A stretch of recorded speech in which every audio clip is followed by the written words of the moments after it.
July 13. Dearest Suzie, we finally got some mail this morning. I got 6 letters from you, one from Mom and one from Laverne. You can imagine I was about to go out of my mind worrying about you. I'm still worried about you. I hope by now your cyst is gone. That is a terrible thing to have to put up with. I just wished I was home to look out for you.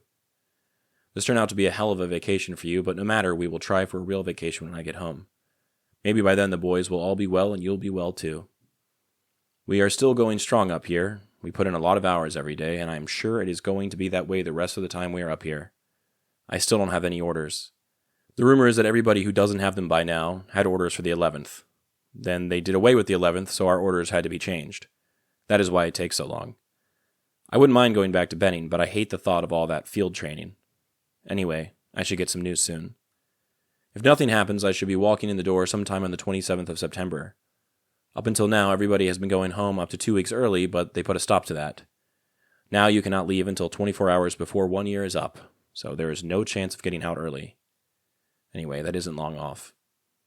If you can get along on your $400 a month till I come home, I would like to keep those extra checks. I have a surprise in store for you. If you need them, just tell me and I'll send them to you, but I figured with the car paid for, you were probably doing okay. When you do get home, don't bother to send me any slides. I will be too short by then. You could have sent me more pictures, though. Well, I have to go back to work, so I will close for now. I love you very much and miss you. Kiss the boys for me. All my love. Bill. In today's letter, Poppy is counting down the days. He's short, less than 80 days left in country, and he's imagining what it'll be like to walk through the front door of his home again. He writes that if all goes to plan, he'll be home by September 27th. But even as he says it, there's a touch of skepticism. Nothing is sure up here, he says. That uncertainty wasn't just about the war, it was baked into the very process of going home. For soldiers in Vietnam, going home wasn't as simple as stepping onto a plane. It began with a number, DEROS, the date eligible for return from overseas. That 1-year clock started ticking the moment a soldier arrived in country, and once it dropped into double digits, a person's very identity shifted. You weren't just a soldier, you were short. Guys marked their status on helmets, walls, and even calendars scrawled onto cardboard. Being short came with a particular kind of hope and fear. You were almost done, but not quite safe. Unlike earlier wars where whole units rotated together, Vietnam used an individual rotation system. Units stayed in place while soldiers came and went one by one. That meant Bill wasn't going home with his whole company. He'd likely be replaced by someone just arriving, and maybe, if there was time, he'd help show that replacement the ropes. This kind of informal handoff was common. Short-timers passing down knowledge, terrain familiarity, local customs, and of course, survival tips. These last few weeks were often the most dangerous. Not necessarily because of enemy fire, but because short-timers were so focused on making it out alive, they could slip up, take risks, or let their guard down. Then came the waiting game. Orders could be delayed or changed at the last minute. Poppy mentions a rumor that his were tied up because of the disbandment of the 11th, and he's probably right. Red tape was constant, and rumors often spread faster than official word. Once a soldier got his departure orders, he'd begin the journey home. He might fly out of a major base like Cam Ranh Bay, Da Nang, or Long Binh, usually on a C-130 or C-141 transport plane. His first stop was often somewhere like Okinawa, Guam, or the Philippines. These were the in-between places, transit hubs where soldiers ate standard rations, dozed in temporary barracks, and waited for the next flight out. For many, it was their first time sleeping without gunfire or helicopters in the background. But the quiet could feel surreal, like a dream not yet real. Before leaving Asia entirely, soldiers went through final medical checks, blood work, immunizations, x-rays. Anyone seriously wounded or sick was moved through the aeromedical evacuation system, heading for hospitals in the States.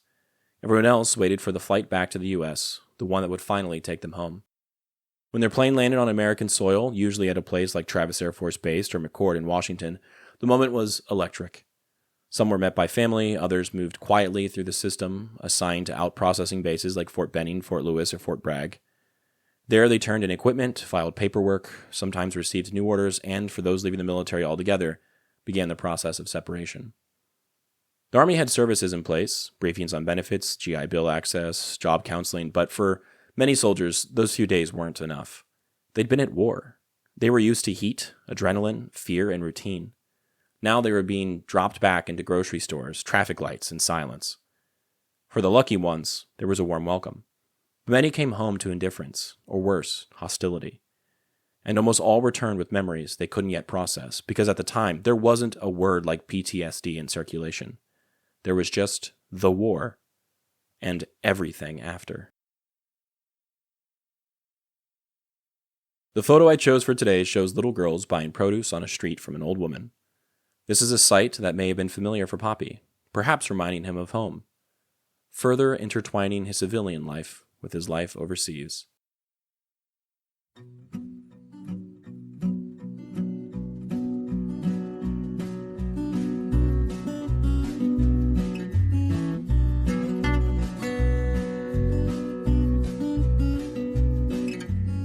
I'm Alex Lowy, and I hope you have enjoyed listening to this episode of Dearest Suzie and receiving messages from the past that my Poppy wrote exactly 60 years ago.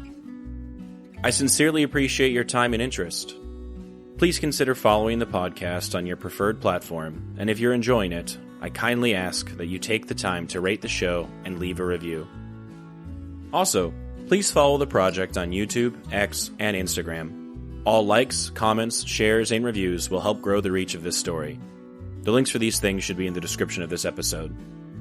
Please feel free to email me at dearestsuziepodcast@gmail.com if you have anything you'd like to say. I'd love to chat or to hear about your stories as well.